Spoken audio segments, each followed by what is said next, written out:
So tell us a little bit about yourself briefly and tell me how does Palestine come into play? All right. So I was born in the States. I lived there for 3 years of my life. And then we moved to Gaza. My dad decided one day to pick up and go back. So that was in 94 when the Oslo Agreement took place. We picked up, we moved to Gaza. We had no home. My dad doesn't have a job at that time, doesn't have a place to live. And we managed. My grandfather had a friend that took us in and gave us a 1-bedroom apartment. It was my parents, myself, my brother, and my newborn brother as well. So it was the 5 of us in a 1-bedroom. It was tough because at that time my dad was still making something out of himself, started working, and life started to happen, started to grow up, went to a Christian school there, and I'm Muslim. So we got to meet all kinds of people. The school I went to had a church inside the school. So there was so much love between everybody. There was no discrimination between a Christian and a Muslim in Gaza and all around Palestine. But that was never shown. So I lived through that and I realized it's truth. Like, we never really discriminated at all. After that, we lived there from 94 until 2003. So it was about 9 years. It was filled with memories, fun. I used to go and I learned Debka there. I used to go horseback riding, play basketball. We had hobbies, we had talents, we had everything. Like, we had a beach, we'd go every Friday, have all my mom's friends and my dad's friends, we would just gather there, our friends, our family. And we had a normal life. Everything was perfect. And then 2001, the Intifada started. When the Intifada started, we started to see the aggression. We had bulldozers in Gaza. We had the F-16s and the drones all around. You can hear it. You sleep to the sound of it. It was a nightmare. So seeing Gaza get destroyed at such a young age, I mean, I was 11 at that time, was traumatizing. But at the same time, you got to see the level of connectivity between people, because the second the bombing starts, we used to gather together, everyone in the building. We'd run, we'd go to the basement, but then from there, we're hearing the bombs in the background, but we're sitting as kids playing cards and trying to entertain ourselves just to survive. So seeing that and living through that, and now living and seeing what's happening at home, just makes me remember those little tough days that I lived there. And now what's happening is beyond our imagination. But those were the brief 9 years that I lived there, after which my dad got appointed as the Palestinian ambassador to Tokyo, to Japan. So we moved from Gaza to Japan. And that's where my journey of raising awareness about Palestine started. So I never knew at one point I'd have to answer the question of, where is that? When you say, I'm Palestinian, and you actually have someone stand in front of you and say, where is that? Where exactly is it? And so it hurt when I start with saying, oh, it's near Egypt, near Jordan, and then they still don't know. And you have to say Israel. And then they're like, oh, okay. And then you start to correct them. But it's not Israel, it's Palestine. And they seem confused. So it started tough, especially coming out of a war zone and then having to experience that. of people not recognizing where you're from or who you are. But we did well.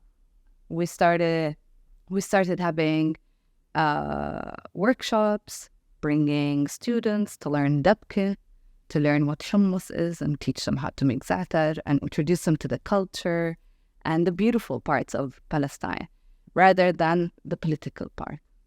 And that played a big role because now I see my friends and students from the school I went to contact me and tell me, how's your family? I hope everything is okay. My heart is with you and your people. So it means that we left a mark. These people got impacted and they saw the truth through our stories, through our, through the little things that we did, regardless whether we were talking about history and politics or just showing them our traditions and our culture. So my family, you have my dad, the politician, and then you have my mom that tries to raise awareness through culture. So she's always doing the cooking classes and bringing the embroideries and showing them all the little beautiful things about our culture and our traditions.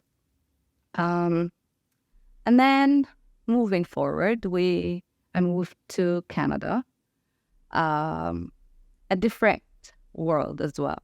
Because there are the Palestinians and there are people that know what Palestine is, but you also experience the Israelis and the people that are pro-Israel.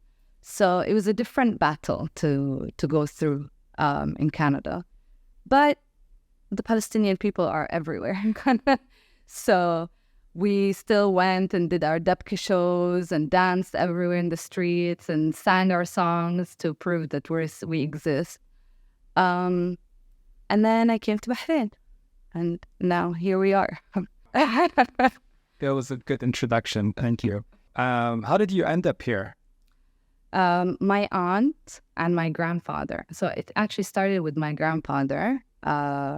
He used to be a videographer and film director, actually. And he used to film some videos in Bahrain back in the 80s. And he had a lot of connections here. And that led my aunt to come and live here. So she came, started working in the education sector and stayed here for over 25 years. And one day over the summer, she called me and she says, there's a job opportunity, why don't you come? And I did my interviews and pulled my bags and came within 2 weeks. Left everything behind and came to Bahrain. And now it's been 8 years. Wow. Yeah. So it's home. It's home. Home. Yeah. Beautiful. And how's the family back in Palestine, back in Gaza? How's everyone doing? What have they experienced firsthand that you have heard? So the family I have are from my mother's side. So my mom is originally from Khan Yunis, which is a city in Gaza. My dad is from Jerusalem. My mom's side, the remaining family is my uncles. So both her brothers, their wives, and their children, my cousins. There is also my cousin, another cousin, the daughter of my aunt. And we have all my mom's uncles living there. So all her father's family are still there. They've lived there all their lives. So my uncles live in the north of Gaza. They live in an area called Sudania. Sudania is literally on the borders with Israel, with Ghilaf Gaza, or the outside area of Gaza that's taken by all the settlements. That area is known to be the first spot when there's any ground invasion. It happens from there, unfortunately. So in previous wars, in 2008, they took my grandfather's house and used it as a base. So they lived in it. And the damages that they did to the house was beyond our imagination. When the war ended in 2008 and my grandfather and my uncles and aunts returned to the house was you can't say it in words. Like you had the couches in the elevator. You had dog feces in the kitchen. They used the kitchen utensils and the pots and the pans for the dogs to feed their dogs and to let them do their business in it. It was disgusting. They had writings, messages on the walls. So it's important to note that my grandfather served in the military. So the Palestinian military. He fought in Egypt in 1967. He was a military man, but he was also a very peaceful man. But so the house was damaged. Now, when they first told us at the beginning of this war, leave the north, they left. They went to Khan Yunis, to where my grandfather's family is, and we don't know anything about the house. We got a video footage at the very start of the war, like maybe 5 or 6 days into the war, and they had hit the house next to my grandfather's house, and the house was destroyed. Like the parking entrance, the house, the doors, all of that was damaged completely. Now, I don't think it stands, unfortunately. But my family is okay. They're alive, alhamdulillah. But they're now all scattered. One of my uncles is living with his in-laws, and my other uncle is living at his uncle's house, and my other cousin is on her own with her husband's family. So in different areas and different places. Of course, with the internet connectivity, it reached a point where we weren't able to get in touch with them. And when we were able to get in touch with them, it was so hard to ask them, are you okay? Because you're sitting all night watching the news and you see that it's not okay. And what's happening is devastating and scary. And when you come to ask them, are you okay? You know the answer is not yes. The answer is we're alive. And it used to hurt so much at the beginning when you tell them, how are you? And they say, we're alive. Alhamdulillah. Because that's all they can say. But it's heartbreaking. It's really heartbreaking what's happening in Gaza. Because it's home. And for me, it's where I grew up. I see my own house where I grew up in destroyed. I mean, we've seen footage of our building completely damaged. I mean, it's still standing, but it's completely not livable anymore. And to see the street, the little convenience store that we used to run to and grab our snacks, to see the school I used to go to being damaged or used as a refugee spot, it's shattering. Like it's our memories. It's not just our home. It's also where our memories lay. And if we're not living there, we're dying from outside. Like they're dying inside and we're sitting outside behind a screen watching our home be completely wiped from the face of the earth. And it's heartbreaking that we can't do anything about it. What do you think it's happening for those out there that maybe don't know the whole picture? So, asking someone who is a native, what do you think is happening? Well, if we're going to talk about politics, there's so many things we can say, but it's 75 years plus of occupation. So it's people living in Gaza for the past 17 years under siege. They have nowhere to go, no place to, they can't leave their home. They can't go to neighboring cities. So like I told you back when I used to live there and I was able to go to Ramallah and go to the West Bank and Jerusalem and all these places, these people in Gaza cannot do that. They can't go to anywhere. They're literally living in 370 kilometer squared jail. They can't go out. They can't even swim far enough in the sea they have. They can't fish. They can't go fishing past a certain point or else they'll get shot at. So it's suffocating. They live in a place where They want to live. They have dreams. They have aspirations. They have so many things they want to achieve in their lives, but they're restricted. They get scholarships worldwide to go outside and educate themselves.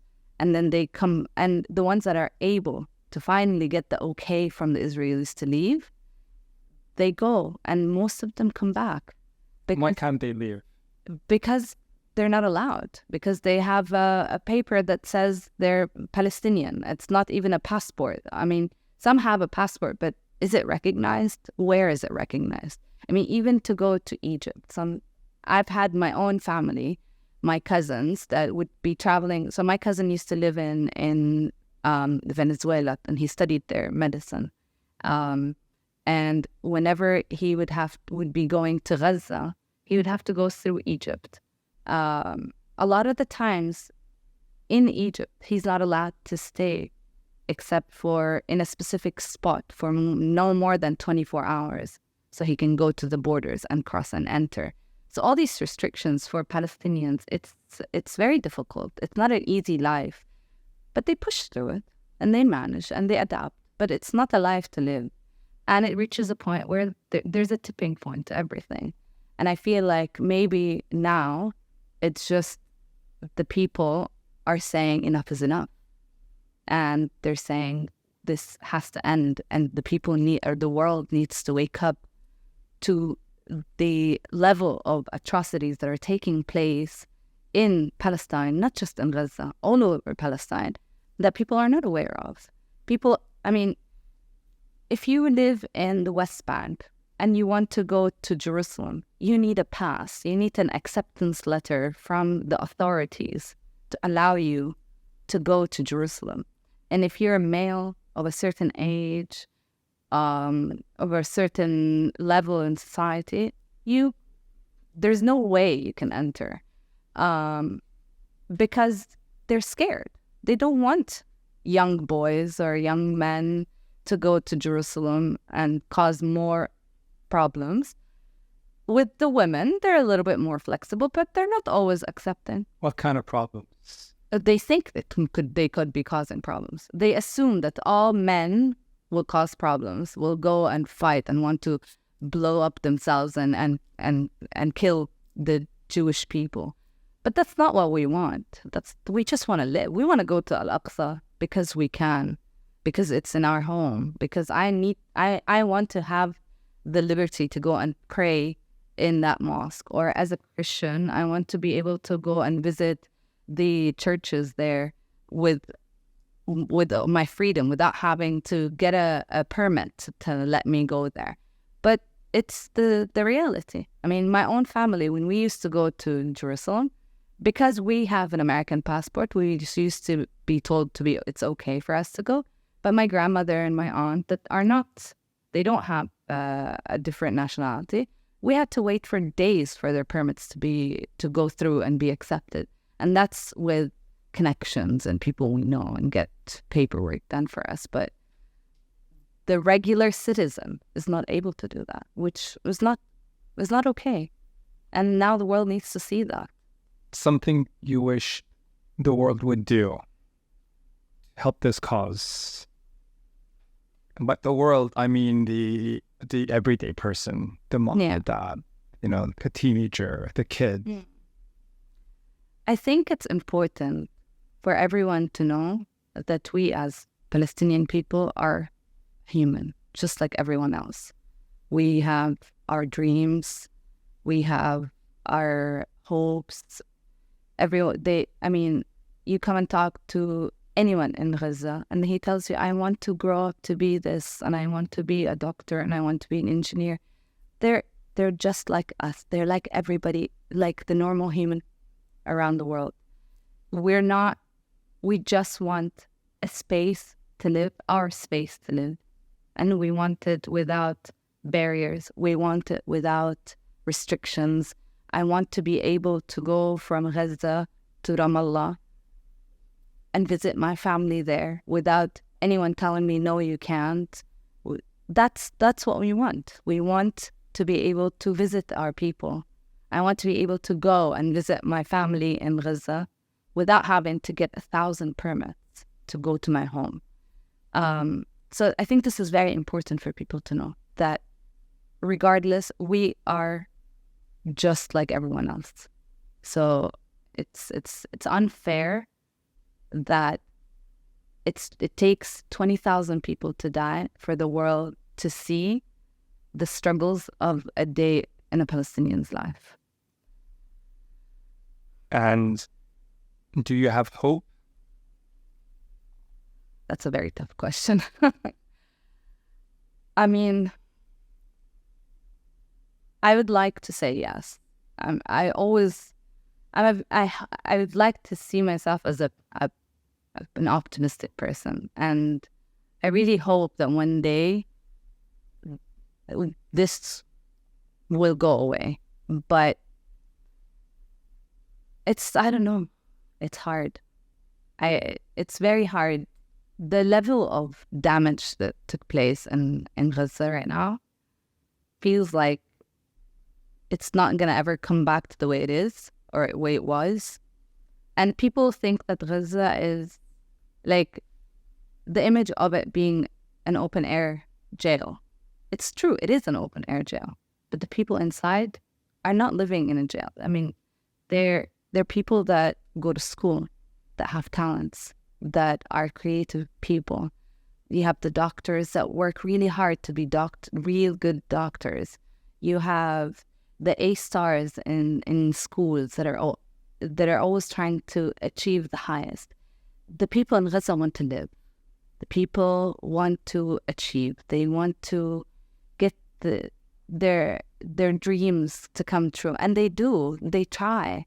I mean, just now seeing all the young journalists in Gaza, I was looking through Palestia, one of the activists that is showing us what's happening in Palestine.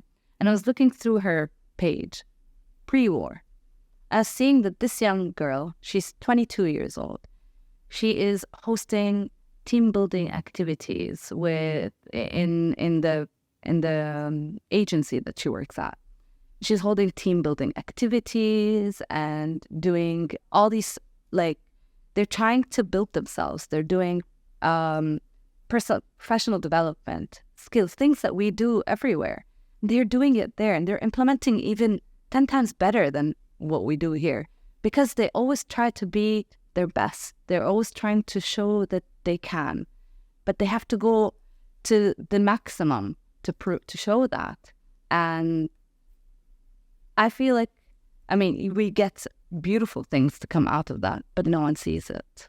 So I really hope that one day the world can see the beauty behind the Palestinian people. They can see the beauty in Gaza, in the West Bank, in Nablus, in Jenin, in Khalil, in all of these Palestinian cities, that all we see is the damages and destruction that's on the news. But we forget that there was a park here, there was a school here, there was a life here. And it's not just dead bodies on the ground like we're seeing on the screens. And it's not just rubbles and destruction.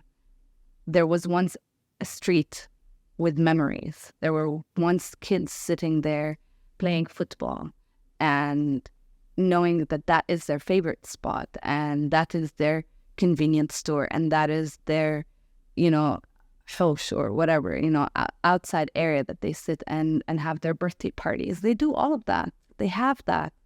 And we need to remember that. We need to not forget that it's not just gray like we see on the news. So you have Chill. you need to have hope for them to realize their talent and show off their skills and show off who they are, that they are also humans. Yeah. And we can have a collaboration as humans, so we can sit and talk and have tea and share a meal. So we must have hope. I agree. I hope that the world would wake up and really see the value of a Palestinian human. That it doesn't matter where you're from, we're human at the end of the day, and all humans should stand against a genocide, against the atrocities that are taking place. And maybe that's what's hurting my hope, is that I see people shouting and screaming outside. I see people standing in the streets in millions and in thousands, hoping that this would end. But at the end of the day, I see governments that are not taking action, governments that are overlooking all the human rights that are laws that are being broken, and no action is being taken. No real action is being taken. And that hurts me, and it makes me feel like there's no hope. But maybe when I go in the streets and I see all these people standing and shouting for Palestine, that does give me hope. So it's a tough one. But we're gonna keep trying.